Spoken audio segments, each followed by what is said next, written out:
I'm interested in studying new and emerging forms of leadership that can help modern company to better deal with complex environments or competitions. One of the important concepts I study is called shared leadership. It is very different from our traditional view of leadership that we assume there's only one person who occupies the top of our organizational hierarchy, and everyone in this group should follow his or her lead. But if we are dealing with very complex tasks or we face very intense competition, we really want more people we can better utilize the internal expertise and resources to help our group to be more adaptive or creative.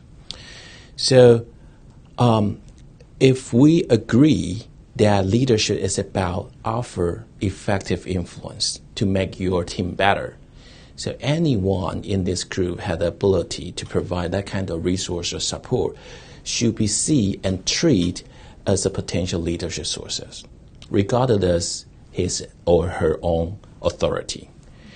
Therefore, in the new ideal teams, we need everyone to take the lead and follow others' lead at the same time, depending on what kind of challenge they face. In a certain times, some people need to step up to take the leadership responsibility, and others should step back a little bit to follow their lead. Again, depends on what kind of challenge they face.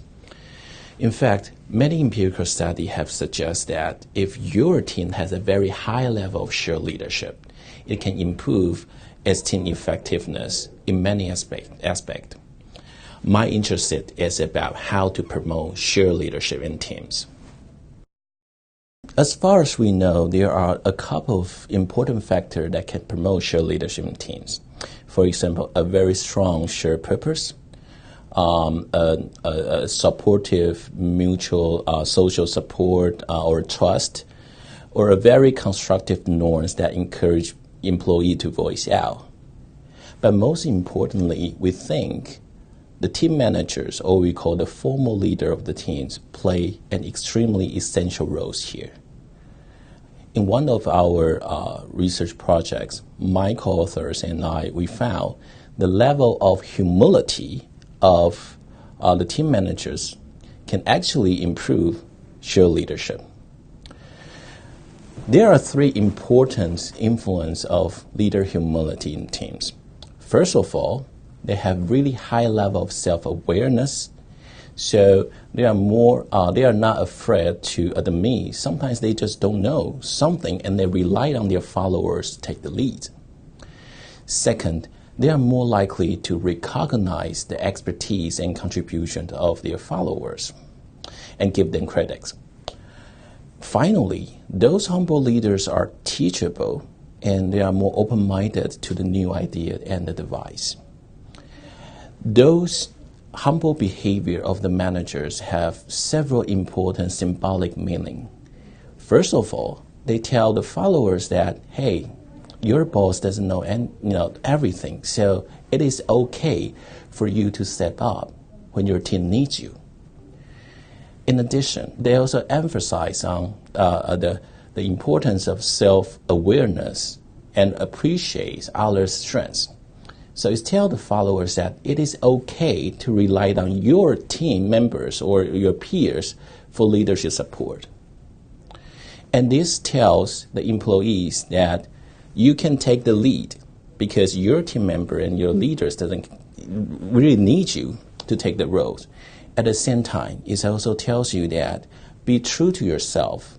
Okay, follow your talent team members and try to assist them to make the team better.